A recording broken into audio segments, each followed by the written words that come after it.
It was worth it. So. You don't want to what?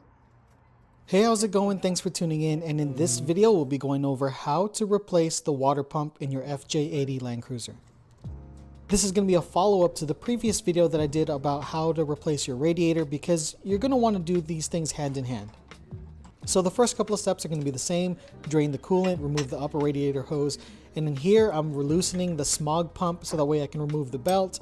We're also going to remove the fan clutch shroud as well as the fan clutch. Would tighten it with this, but let's see.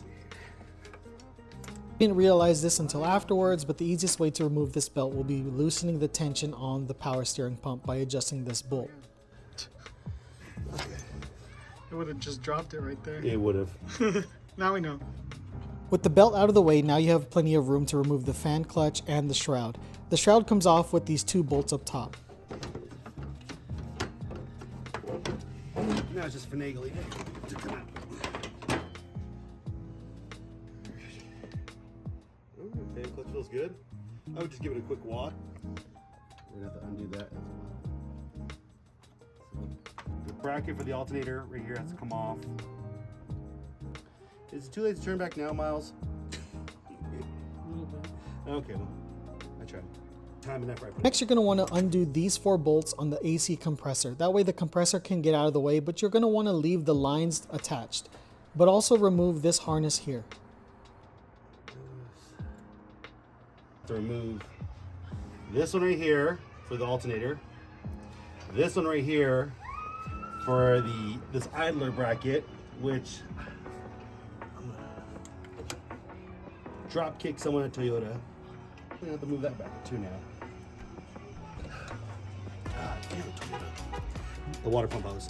What I'm gonna try to do is we're gonna unbolt it and loosen it up, and then what we'll do is we'll stick a pick in there, spin it around on the inside to break it loose, and see if that fixes it.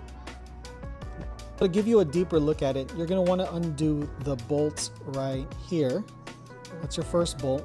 You're going to remove that bolt, which are attached to the alternator bracket. You're going to remove that bolt and that bolt as well. This hose.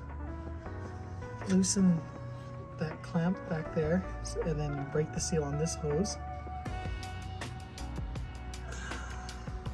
There was a bracket here, comes down over there. Remove the bracket from back here.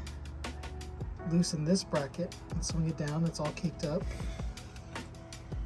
And now the water pump has room to come out once we remove this hose here and that one. There's also a bolt down here where I guess it secures the hose to the motor. You can remove that as well. The easiest way to remove the water pump is to just undo the studs that are attaching the water pump to the actual motor. This will make our lives.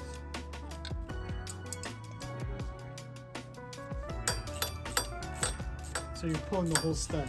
Pulling the whole side completely. Makes our life. After removing the water pump, you're going to want to head and start scraping away the material that was there before, the gasket or the sealant that was there. Silicone and gasket. I do not recommend it, but Using both? using both. Use one or the other. The ASIN water pump that I ordered came with a paper gasket, and so instead of using the paper gasket, we went ahead and used sealant. So before I put this on, let me grab my studs real quick.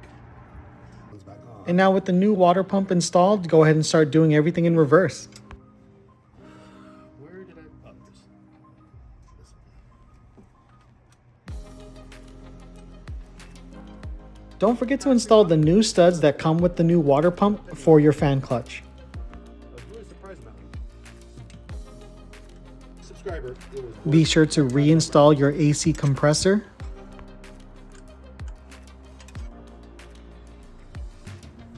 And don't forget the harness that's behind the compressor. It was worth it.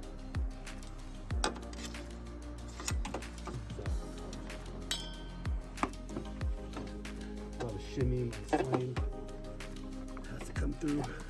And with everything reinstalled, go ahead and start filling your coolant. Make sure to burp the system and you're good to go. So if this helped you out in any way, please give it a thumbs up. Thank you for watching. And as always, stay tuned.